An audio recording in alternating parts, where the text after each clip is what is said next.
I told myself it was just a visit. One weekend back home. Nothing more. But the second I walked into my childhood bedroom and saw that cracked mirror, that faded poster, that one sock still under the bed, I knew the past wasn't done with me yet. It started with a text from my mom. "Can you come home this weekend? We're selling the house." That's it. No heart emojis. No exclamation marks. Just a short, sharp sentence that hit harder than I expected. Home. I hadn't thought of that word in years. I'd moved out 12 years ago and never really looked back. Not because anything terrible happened. Just because life swept me up like a current and I never swam against it. But something about her message made my chest tighten. So I said yes. Friday afternoon, I drove 5 hours with nothing but coffee, a playlist from college, and the soft hum of nervousness sitting in the passenger seat.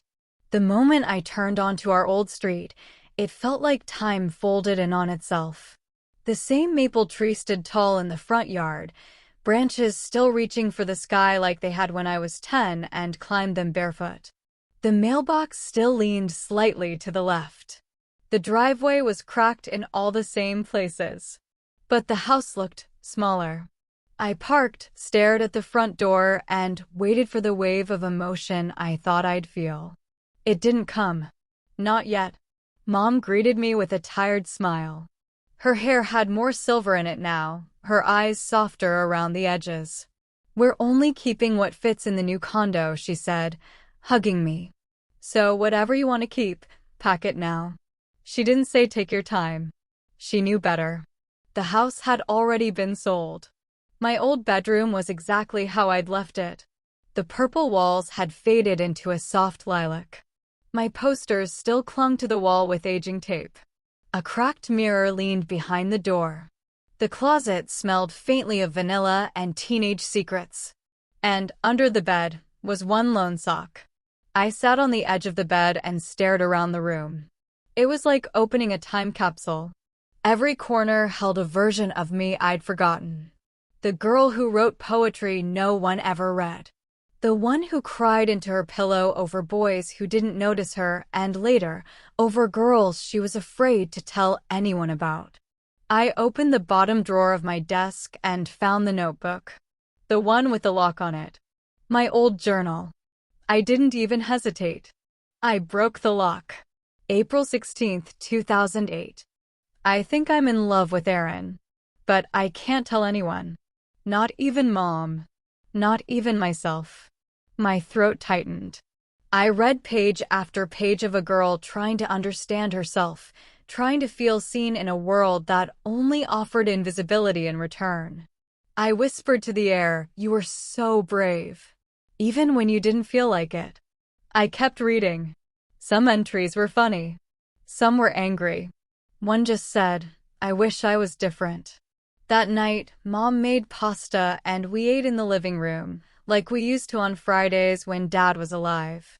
"I found my old journal," I said between bites. She looked up surprised. "Oh yeah? Good memories." "Some. Mostly, it reminded me who I was back then." She nodded slowly. "I remember that version of you. Quiet. Always drawing. Always listening to sad music. I was trying to figure things out." "I know," she said. "We didn't always make it easy for you, did we?" That landed harder than I expected. "You didn't know," I said quietly. "I didn't tell you."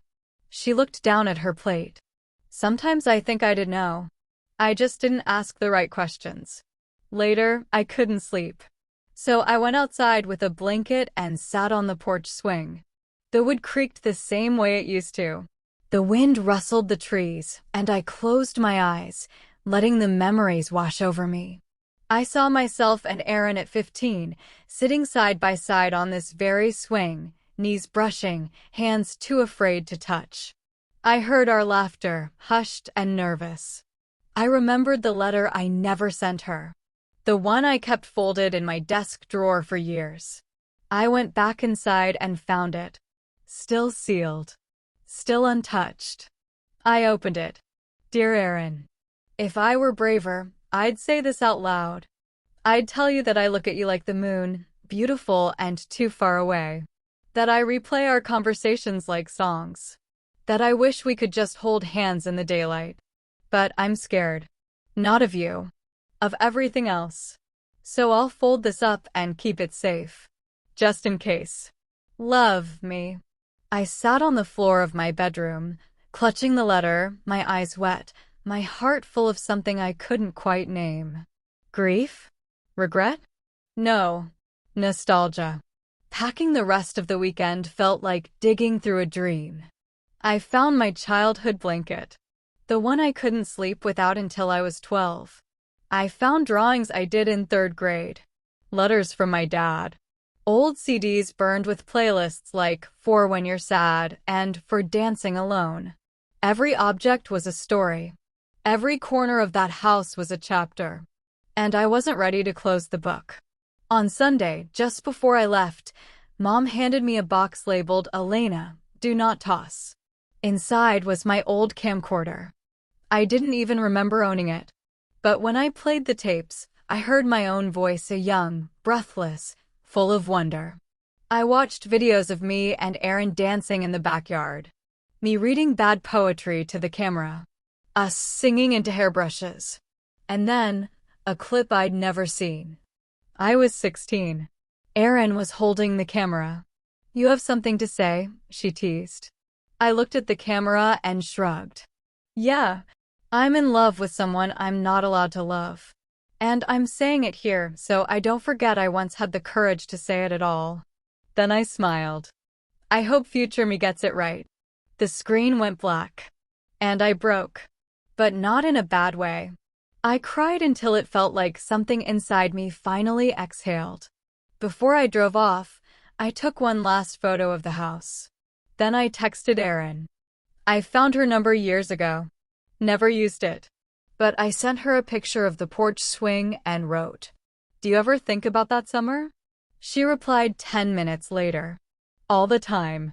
I moved to a new city that year. I got therapy. I framed one of my childhood drawings. I started writing again.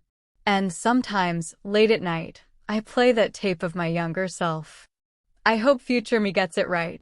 I smile and whisper back, I'm trying. Because nostalgia isn't about staying in the past. It's about remembering who you were, so you don't lose who you are.